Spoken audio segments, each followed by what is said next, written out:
So you want to lose weight quickly with a ketogenic lifestyle? Well, you've come to the right place. My name's Ellie and I've lost 170 pounds in the course of 2 years following a ketogenic lifestyle. I used to weigh 320 pounds and now I weigh 150 pounds, and today I'm going to give you 10 simple steps to start a ketogenic weight loss diet. So I hope that you guys enjoy. It is the new year and so many people are starting their new lifestyles because they want to lose weight. I'm so excited for people who want to start a new lifestyle and change their lives for the better. So let's get started with tip number 1. The first tip for starting a ketogenic lifestyle for weight loss is to realize that keto is not magic, but it does aid in losing weight in many ways that other diets can't. So to start off with a ketogenic diet, we avoid sugar at all costs, aka carbs. Because we're avoiding eating all this sugar, we are avoiding the blood sugar roller coaster. So when your blood sugar dips down, you feel hungry physically, you want to eat something. Well, the good thing about keto is that because we're not eating that sugar,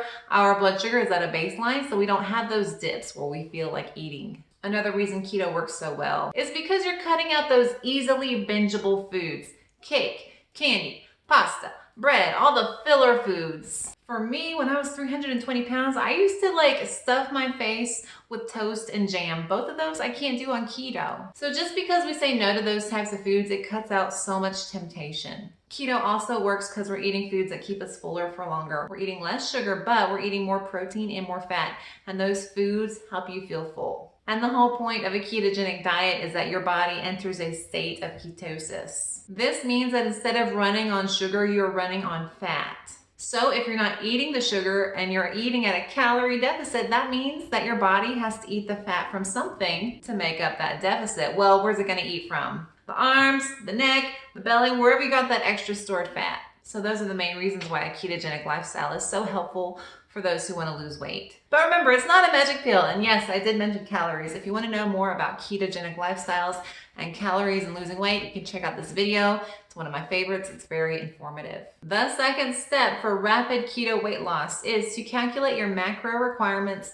and your calorie deficit. Again, we mentioned calories. They're important for any type of weight loss diet, but again, keto makes it easy because we're less hungry because we're eating those fulfilling foods. And we're keeping that blood sugar low, so we're not riding that roller coaster and we don't feel as hungry too. So my favorite website, I will link down below. It starts with the word "and-curl." Don't know what that means, but it's the one that I started with when I was losing weight. And as I was losing weight, I kept recalculating my needs. It's super simple. All you have to do is enter your basic stats, your height, your weight, your gender, your age, and then you're gonna plug in the amount of carbs you wanna eat. I say stick to 20 net grams of carbs per day as the limit. Carbs are a limit on keto. And then you wanna meet a protein goal. So in this calculator, it's gonna ask you how much protein you're gonna want to eat. I say stick in the middle. I eat 80 grams at least of protein a day. Remember, it is a goal. If you don't eat enough protein on keto, you might have hair and nail issues like I did. If you want to check out more about my hair issues while losing weight with keto, you can look at these videos. I will link also down below. Basically, you really want to spare your muscles by eating enough protein. It's a goal. Don't worry about overeating on protein. You grossly have to overeat on protein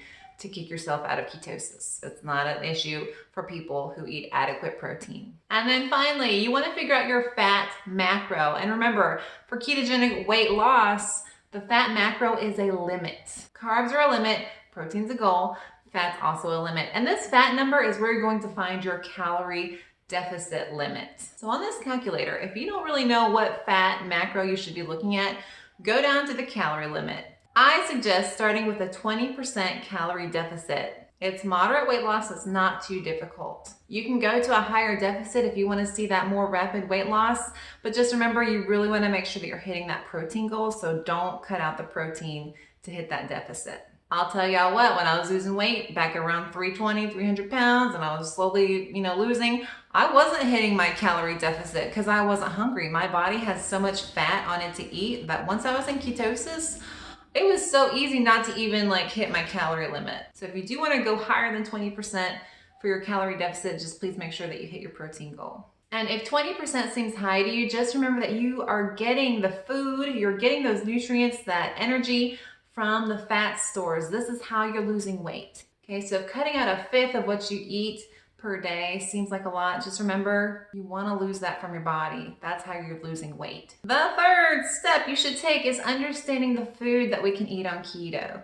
I'm going to link down below my favorite video. It's by Dr. Eric Westman. When he made that video, he was working at the Duke University Diabetes Clinic, and he is instructing patients on what to eat and how to eat. This is my keto Bible. This video, and you can find documents that, just have transcribed the information, but this video tells you what you should be looking for food-wise. To summarize that video, if you don't want to go look at it and you just want a quick list, here you go. Stick to non-breaded meats, leafy green vegetables, and then in moderation, you can incorporate things like cheeses and nuts, as well as low-carb snacks like maybe pork rinds. And then you want to watch out for the more substitute-y things that we might eat on keto, like sugar-free Jell-O or really dark chocolate or keto sweets. I say to eat those with caution because they can be substitutes and you can still binge on things like that. So just be sure that you can keep it under control. The avoid list is super simple. Things that have sugar in them, candies, cakes, ice cream, things like that. And then the breads, the other forms of carbs.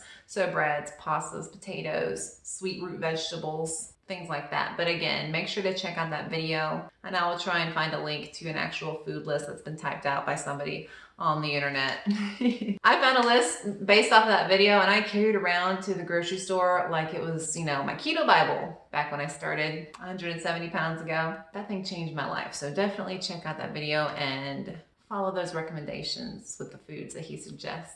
It'll change your life too, I promise. The next step you need to take in order to lose weight rapidly on a ketogenic lifestyle is to gather your tools. Now, the two tools you will need are a food log app and a digital kitchen scale. The food log app is there so that you can measure your intake. It is so important, no matter what type of weight loss diet you're on, that if you have issues with overeating and portion control, you need to measure your food. And the digital food scale is there so that you can measure it accurately. I always suggest measuring your food in grams. It makes it so easy when you're calculating recipes to just add all the grams together so that you can figure out what portions equal what amounts and macros and calories and all that. I suggest grams because they're more precise, they're smaller units of measurement, and that's what I use in all my videos. But you do want to stay away from like cups and tablespoons and teaspoons because they are much less accurate depending on how you fill them, The fifth step to losing weight on a ketogenic lifestyle is to take your starting stats. This means you need to take before pictures, you need to take measurements of yourself, and you need to weigh yourself. I wish so much that I had taken like some, before pictures with, just my underwear on. So if you don't even want to get naked, just lift up your shirt so you can see your belly so that you can see the progress that you're making within a couple months. I so wish I had those. All I have are just like the pictures other people took of me in public. But they will be so motivating and so helpful for you when you're losing weight. And maybe the scale's not moving, but you need to see some sort of visual representation of your progress. Those pictures are going to help.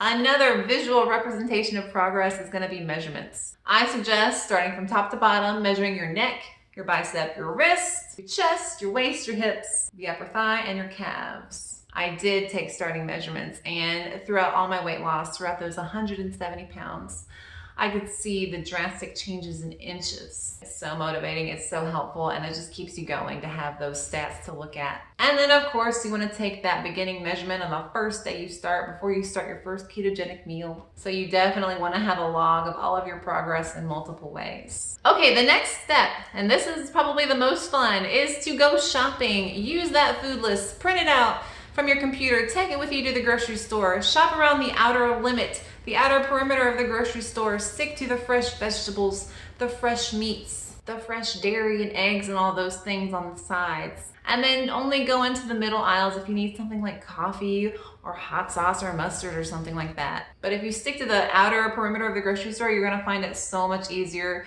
to avoid temptation. So you went shopping and you started eating your first ketogenic meals. Now, what you want to make sure that you do every day after you start keto is to weigh yourself every day. I have a whole video talking about why I suggest weighing yourself every day during weight loss, and I'll link it down below as well. But basically, you want to know how foods affect you, and you want to catch issues before they become big problems. Also, if you don't weigh every day, you may not figure out what's affecting your weight stalls or your weight gains. So step 8 is related to step 7. If you're weighing every day, then I suggest logging that weight after every 5 pounds of weight loss. Why should you log that weight after 5 pounds and not every half pound that you lose? Because there's a lot of fluctuations in water weight, and sometimes weight will go up and down and up and down. Motivation is the key for me to weight loss, and I think for motivation's sake, it is so much better when you log your weight in your weight loss app to see that steady, decline downward in weight. So if you're constantly logging up, 0.2 pounds down, 0.5 pounds up, 0.2 pounds. It's not that great motivation-wise, but once you lose those 5 pounds, they're basically gone. There's no backup 5 pounds unless you really binged on something and totally went off keto. So I suggest weighing every 5 pounds. It really helps with motivation. And then, because you're weighing yourself and logging your weight every 5 pounds, I suggest after every 10 pounds, you need to recalculate your macros and your calorie deficit. Why should you do this? Well, because as you lose weight, you're going to need less energy to maintain that weight. So the smaller you are, the less calories you need. So that means that you need to be constantly restricting. You're not going to notice it. It's not going to be a whole lot over the long term. But just make sure so that you don't stall, you don't hit any plateaus, that you recalculate those needs after every 10 pounds of weight loss. I did that, and that kept me on a steady track to my goal. And then finally, once you've seen the weight loss, you've been keeping it off, you've been steadily going down, down, down towards your goal, the last step is to always adapt. You might have started keto with the fun stuff, pork rind nachos, keto sweet baking, all those things just to kind of help you change your taste, get used to the food. Maybe after a month or two you say, you know what, I want something different. So maybe you stick to more leaner meats with big side salad, vegetable sides. Maybe before starting your new lifestyle, you ate out a lot of fast food, and then on keto, you did the same thing. You just maybe ate burgers without the bun. But maybe now you're plateauing, so now you need to maybe rein it in a bit and cook more at home, control those calories a little bit better. Maybe you did start by measuring with cups and spoons, but again, you're plateauing, and so now you definitely need to get that gram scale just to make sure that you're measuring accurately. Whatever it is, you're always going to have to adapt. I have adapted my diet dozens of times. Maybe you want to try out intermittent fasting. I don't suggest doing it right away if you've never fasted before, but if you want to incorporate it later into your weight loss lifestyle, I say do it. If it interests you and you think you can, maintain your weight loss and your goals, maybe you want to try working out. You do not have to work out to lose weight. Weight loss begins in the kitchen, and you cannot outrun a bad diet, but maybe you just want to feel overall healthier by working out. I say do it once you get used to your ketogenic lifestyle. There's always going to be something that you can adapt. Just remember, don't do too much too soon. I always suggest starting your ketogenic lifestyle by getting used to the food and getting rid of the carbs. Then incorporate those things, adapt as you would like. And as always, keep calm and keto on. If you are measuring accurately your food on a gram scale and you are logging it every day, every time that you eat, and you are eating ketogenic foods from the food list that are provided by Dr. Eric Westman in that video I'll link down below, you are going to see awesome weight loss, and I'm so excited for you. Honestly, I found keto, and keto helped me lose weight, and losing weight changed my life forever. So I hope that you guys find success. I hope that you enjoyed this video, and if you want a whole beginner 101 series, I have a whole playlist for ketogenic videos for beginners. If you've never done keto before, that's the list for you. Be sure to check out my channel. Sometimes we have a little bit of fun. We got Q&As, we got adventures in Pinterest, and sometimes we just get a little silly, Well, folks, thank you guys so much for watching. If you did enjoy the video and you found it useful and helpful, please do not forget to like and subscribe, because I post a video about ketogenic weight loss every week. So if you're starting out and you want to see more helpful tips and tricks, be sure to follow me. I do not spam videos. I'm not going to give you 10 videos a day and just, flood your feed once a week. And you can check out all my old videos too. Again, thank you guys so much for watching. My name's Allie. Happy New Year. I hope that you reach your goals, and 2021 is going to be way better than 2020. I'll see you guys next time. Bye.